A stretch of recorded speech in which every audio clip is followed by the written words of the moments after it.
Hey guys, what is up? Sam or Scorpio here, bringing you guys a guide a lot of people have been asking me for, which is being how you can beat this boss fight as easy as possible, as quick as possible. You've been seeing people the last couple of days probably managing to beat this down in the 6 minutes, 5 minutes numbers, whereas day one people were taking 40 minutes, and there probably still is people taking 40 minutes.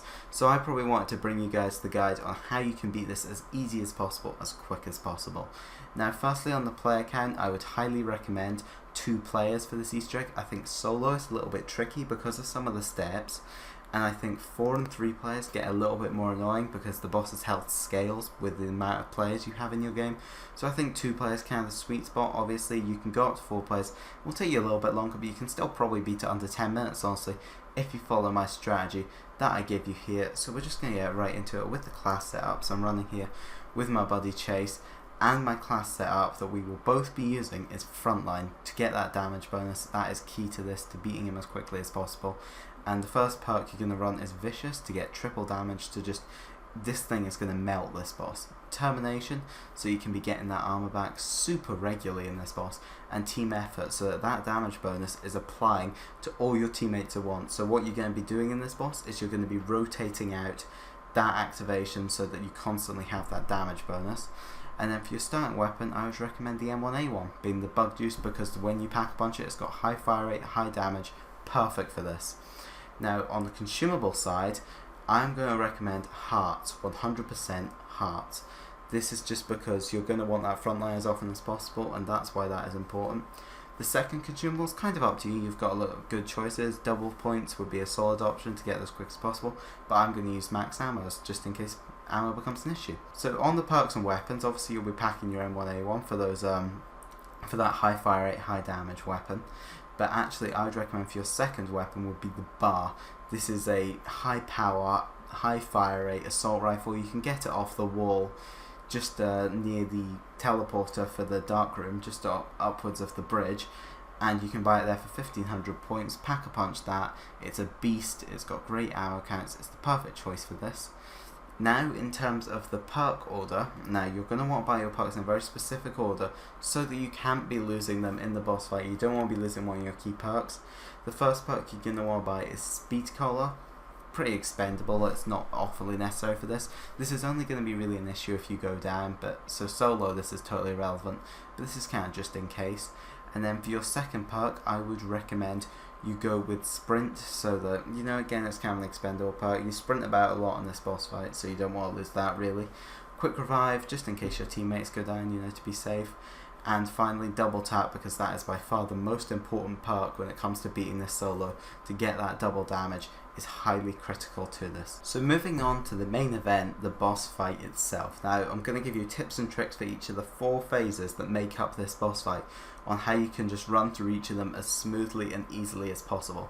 So once you get into this boss fight with your players, you'll actually see all of the melee weapons are sitting at the back, and you'll actually be able to swap them out. Now the key thing is here, I'm basing this around 2 player because, as I said, that is the optimum way to beat this. I would recommend for sure you need a person with the flail. It's too important to this. It has a lot of cool abilities. You can turn zombies, which is going to be important in the 3rd phase. You can teleport, which is going to be key to the 4th phase, and you can even do an execution heavy attack in order to get your armor back. All round, it's a very good choice for your melee weapon. For your other teammate, I mean, it's kind of up to them, but I would recommend the hammer just because of the shield zombies that will come in.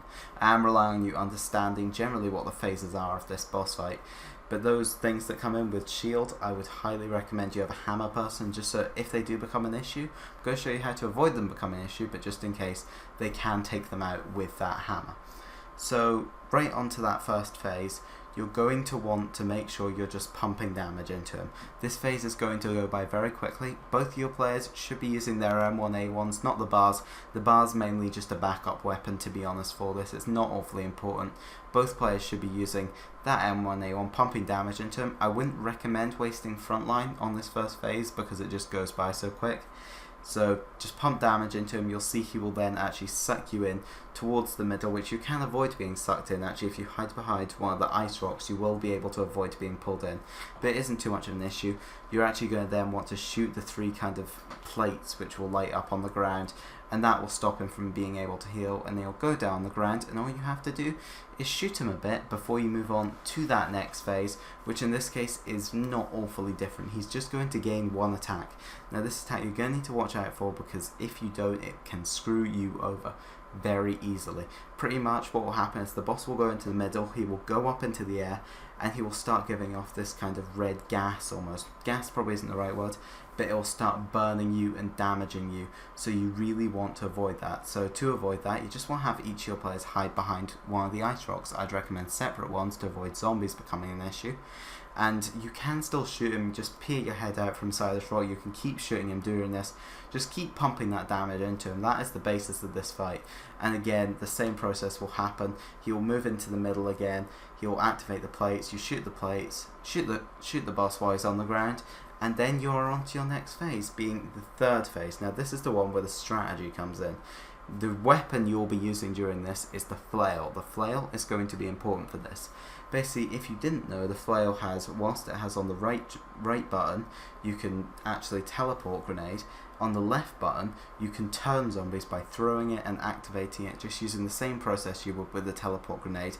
And you can actually throw this into one of the bubble shield zombies, and if you do this, basically a lot of the zombies will actually run towards that zombie, and they'll try and attack them, and they won't kill them, and it will basically just keep the zombies out of your way. You will have 1 or 2 stragglers which will still come after you. As I say, that's why it's good to have somebody still with that hammer, just in case as a backup. But you can again just keep turning them across the fight. Obviously there's a wee cooldown between it, but just keep turning them as they go along. And again with this phase, just pump the damage into him. Now it's worth noting that in phases 2, 3 and 4 you're going to want to be activating frontline consistently, so I'd recommend only using 1 per wave ideally. If you do have excess hearts, just go ahead and use them, because you might as well, honestly. It's going to help you a lot when it comes to dealing a lot of damage to him and getting these phases ironed out as quickly as possible. But it's very important that you do still have an activation ready to go for that 4th phase, because the 4th phase is when it gets really tricky. Now, as you may know, obviously the rounds do not pass in this boss fight. So if you use a consumable in this, you won't be able to use another consumable for the whole boss fight. So if a player does down, make sure they do not use a self-revive, because if they do, they won't be able to use their heart or their max ammo or anything throughout the fight. So just don't let them do that, just revive them. You're going to have to make sure that happens, and then just, yeah, keep the hearts going, keep the front line going, and pump that damage into him until you get to the 4th phase, where, as I say, it's critical that you have a front line ready to go. Now what's going to be different about this 4th phase is he'll do an attack occasionally where the flail person is actually the only person who can deal with it, where simply he will go to his chair and he will actually pull the players in, and he will start giving off a fire. Now when you actually start getting pulled in, before the fire actually shoots off him, because this fire will go across the whole boss fight and wipe out your whole team in 1 hit. So this is actually similar to the Moonraven trial, which it kind of trains you for. So the second you get pulled in, throw down your teleporter grenade by his throne, but don't activate it yet. Only once the flames start coming and you can see that, you know, the flames are safely away from the throne, then activate it, and then just simply melee the boss, and the fire will just stop moving, the fire will disappear. He'll do this occasionally throughout the fight, so you just have to kill him there. Very easy. You just again keep pumping damage into him over and over again, and you'll see the boss fight end when he pulls you in, and congratulations, you have successfully completed the boss fight in the Frozen Dawn. Right guys, so that's going to wrap up this video. I hope this guide has helped you a lot. This strategy sure helped me. Credit to Mr. Widow 29 and Undead Danny and Punk for helping me refine this strategy, helping me learn it, learn each phase of it. I think we've really got it down to a science here where we can solidly beat this every single time. I hope you guys enjoyed. If you have, make sure to like, comment and subscribe. I'll see you on more World War II Zombies videos. Bye!